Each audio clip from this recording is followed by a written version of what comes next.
இன்றைக்கி காலையிலே கொஞ்சம் சீக்கிரமாகவே எல்லா வேலையும் முடிச்சாச்சு. டைமுக்கு பாப்பாவே கொண்டு போய் ஸ்கூலில் விட்டுட்டு வந்துட்டேன். ஏன்னா கொஞ்சம் வெஜிடபிள்ஸ்லாம் வாங்க வேண்டிய வேலை இருக்குது. பாப்பாவை ஸ்கூலில் விட்டுட்டு தான் மார்க்கெட் அப்படியே போகிற மாதிரி இது பண்ணியிருந்தேன்.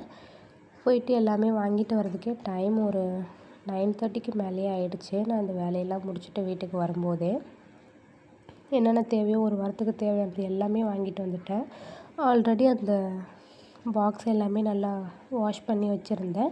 அதனால் ஒரு பிரச்சனையும் இல்லாமல் அதெல்லாம் கொஞ்சம் எடுத்து வைக்கிறதுக்கே எனக்கு கொஞ்சம் ஈஸியாக இருந்தது.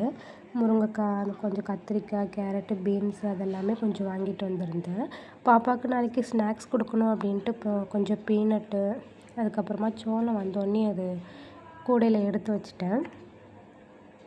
அவரைக்காய் அதெல்லாமே கொஞ்சம் வாங்கிட்டு வந்தது பாக்ஸில் போட்டு வச்சுட்டேன் ஸ்டோர் பண்ணி. ஏன்னா நான் இப்போலாம் கவரில் வைக்கிறதே விட்டுட்டேன்.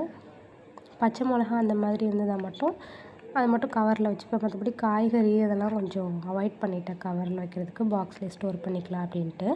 கொத்தமல்லி, புதினா, கருவேப்பிலை அதெல்லாமே வாங்கிட்டு வந்திருந்தேன். அதெல்லாம் கொஞ்சம் பாக்ஸில் போட்டு வச்சுக்கலாம் அப்படின்ட்டு. இன்றைக்கி ஒரு சின்ன பாக்ஸில் தான் அதெல்லாமே எடுத்து போட்டு வச்சுருந்தேன். ஏன்னா கருவேப்பிலையும் கொஞ்சம் தான் இருந்துச்சு. ஸோ அதுக்கேற்ற மாதிரி நான் சின்ன டப்பாவில் தான் போட்டு வச்சுக்கிட்டேன். அப்புறம் புதினா அதெல்லாமே கொஞ்சம் க்ளீன் பண்ணி ஃப்ரிட்ஜில் வைக்கலாம் அப்படின்ட்டு அதெல்லாம் எடுத்து வச்சுட்டு இருந்தேன். எல்லா பாக்ஸுமே ஃபுல்லாகிடுச்சு.